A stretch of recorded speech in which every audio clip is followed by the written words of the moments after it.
Estamos no segundo áudio desse capítulo. Iniciaremos agora um subponto intitulado Estágios do Treinamento no Discipulado. Quanto tempo devemos trabalhar com um novo crente no aconselhamento espiritual? Uma resposta rápida seria o máximo que pudermos. É uma resposta imediata, mas pouco significativa. Se não tivermos em nossa mente alvos e objetivos bem definidos para o trabalho de aconselhamento pessoal, será totalmente sem sentido estabelecermos um tempo certo para atingi-los. No capítulo 4, abordamos a questão dos objetivos com bastantes detalhes, mas uma pergunta importante ainda ficou sem resposta.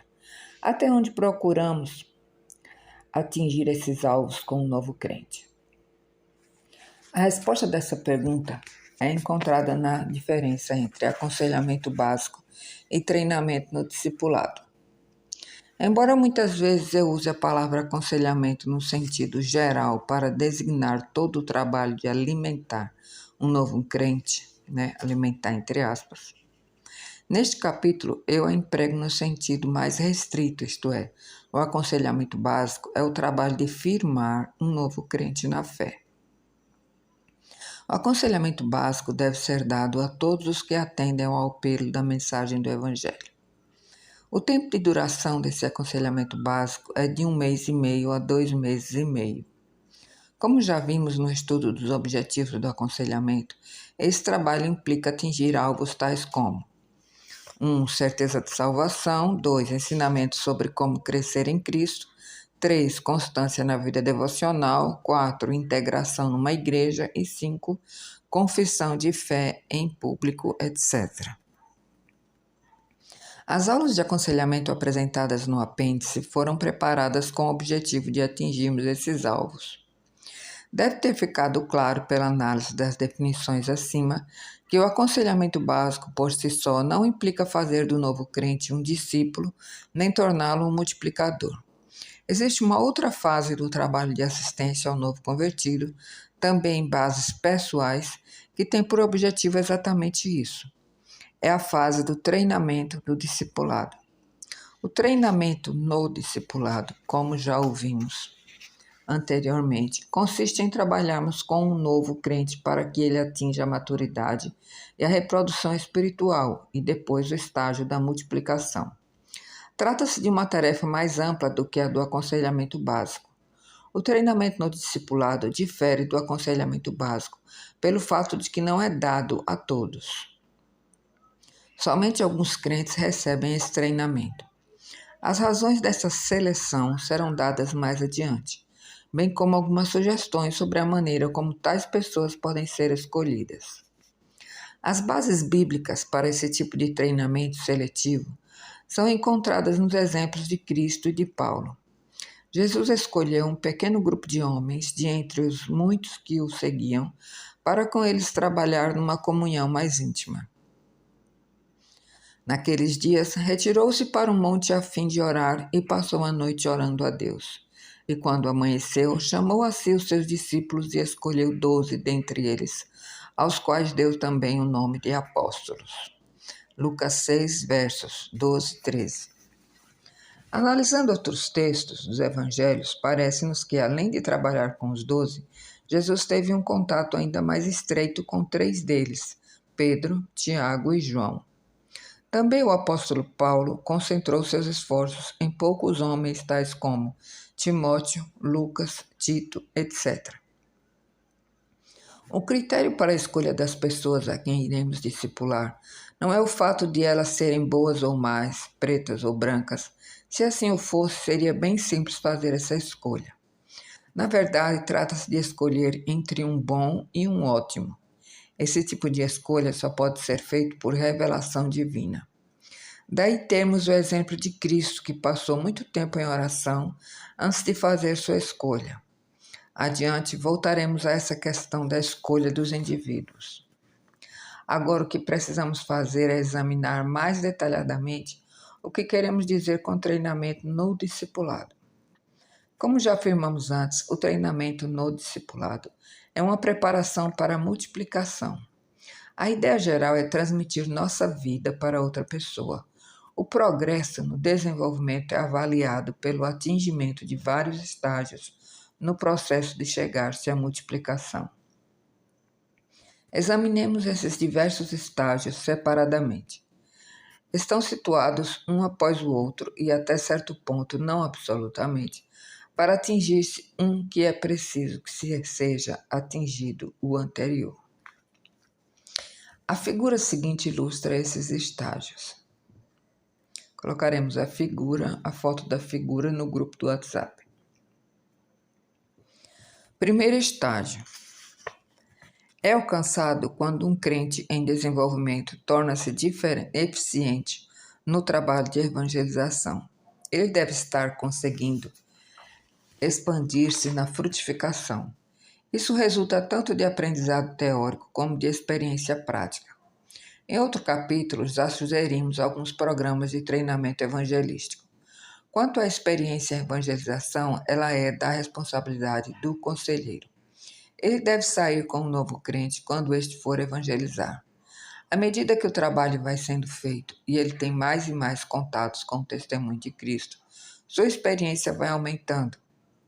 Infelizmente, não há outro meio de se adquirir experiência, somente na prática do trabalho. Segundo estágio. É alcançado quando se pode observar um crescimento consistente e firme na vida do novo crente. Esse é um estágio crítico do desenvolvimento. O novo convertido precisa ter um crescimento consistente para que se torne eficiente no serviço do Senhor. Crescimento consistente aqui não quer dizer necessariamente crescimento perfeito. Significa ter uma direção geral, ter um progresso visível, mesmo que ocorram tropeços esporádicos. O que precisamos ver é se o crente está avançando consistentemente em seu desenvolvimento em direção à semelhança com Cristo. Isso acontece quando o crente entende verdades tais como a vida cheia do Espírito, confissão e eliminação dos pecados, obediência, confiança, comunhão e trabalho evangelístico. É importante observar a esta altura que o primeiro e segundo estágios também são objetivos de aconselhamento básico. Devemos procurar atingir esses objetivos com todas as pessoas a quem estamos aconselhando. Eu os incluí no plano do discipulado, para mostrar que existe um ponto em que este e o aconselhamento básico coincidem em seus propósitos. Eu os incluí também para mostrar o objetivo geral do treinamento no discipulado e a necessidade de lançarmos primeiro um fundamento básico, para depois chegarmos à verdadeira multiplicação. Terceiro estágio. É alcançado quando formamos um verdadeiro fator motivador na pessoa a quem estamos treinando. É um passo distinto no sentido de criarmos um multiplicador. Nesse estágio, o crente torna-se tão empenhado no trabalho de evangelização que tanto seus atos como suas palavras passam a motivar outros a se engajarem nele também. É o primeiro passo no sentido de atingirmos os objetivos do aconselhamento básico e seguirmos em direção aos estágios da multiplicação. O conselheiro pouco ensina a não ser pelo exemplo, para trazer o novo crente até esse estágio. Quarto estágio. É o primeiro da reprodução espiritual. A pessoa com quem estamos trabalhando é preparada para aconselhar um novo crente.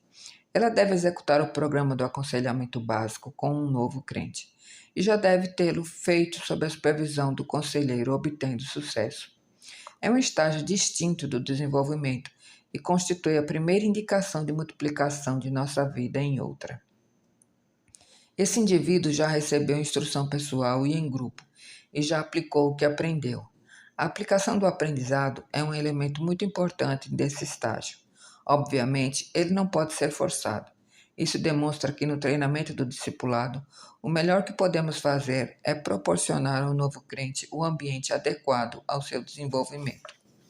Nesse estágio do discipulado, o aprendizado ocorre mais por assimilação espontânea do que por ensino direto. É um verdadeiro contraste com o aconselhamento básico, onde se dá o oposto. Quinto estágio. É a formação da propriedade de transmissão de vida na pessoa com quem trabalhamos. Aqui ela chega a um ponto em que não apenas faz o aconselhamento de novos crentes, mas também os prepara para fazerem o aconselhamento de outros. Esses novos crentes podem ser pessoas que ele levou a Cristo ou não. Essa é uma das principais fases da multiplicação. Pela primeira vez, estamos vendo não somente a aplicação do treinamento dispensado, mas também sua transmissão para um terceiro. Não é fácil chegar-se a esse estágio. Como dissemos ao analisar o quarto estágio, a maior parte do aprendizado nessas fases do treinamento do discipulado ocorre mais pela assimilação feita pelo próprio indivíduo do que por ensinamento direto do conselheiro. Isso significa que a pessoa só atinge o quinto estágio depois que se torna bastante segura no aconselhamento de outros. E ela não o atinge apenas pela instrução, o que não quer dizer, porém, que a instrução não seja necessária. Pelo contrário, foi por acreditar na necessidade da instrução que escrevi esse livro. Sexto estágio. É a última fase. Agora o cenário já está todo preparado para que ocorra a multiplicação. O sexto estágio é a formação de um iniciador independente. Isso significa que a pessoa se torna totalmente independente de nós e passa a depender exclusivamente de Deus. Ela está reproduzindo fielmente em outros o treinamento e ensino que lhe demos. Esse elemento de fidelidade é muito importante aqui. Se a pessoa que estamos treinando no discipulado não for fiel em reproduzir nosso trabalho, não atingimos a multiplicação de nossa vida. Na verdade, quando treinamos alguém no discipulado, estamos colocando nossa produtividade nas mãos dele. Se ele não for fiel no trabalho, nossa frutificação termina ali. Foi por isso que Paulo salientou a necessidade de encontrar-se homens fiéis como pré-requisito para o discipulado. Vejamos novamente o verso de 2 Timóteo 2, verso 2. E o que de minha parte ouviste através de muitas testemunhas, isto mesmo transmite aos homens fiéis e também idôneos para instruir a outros. Nesse texto clássico sobre o discipulado, é salientada a necessidade de fidelidade e, por inferência, podemos defini-lo em termos de reprodução espiritual. Não cometamos o erro de não levar a sério essa advertência do apóstolo. Quanto tempo é necessário para passarmos por todos os estágios? Não sei. Existem tantas circunstâncias variantes no trabalho de discipulado que seria impossível estabelecer-se uma regra geral sobre o tempo que se leva. Mais adiante voltaremos a focalizar esse ponto. Uma questão igualmente pertinente é a que se relaciona com métodos. O que preciso saber para ajudar um crente a ser um multiplicador? Muito do que já dissemos nesse livro aplica-se a esse trabalho, mas é preciso mais ainda. É preciso conhecimento doutrinário, conhecimento de aconselhamento geral, conhecimento da palavra de Deus, de técnicas de ensino e de muitas outras coisas, para alguém ser realmente eficiente. Passemos agora à questão de como se escolhem discípulos fiéis aos quais possamos transmitir nossa vida.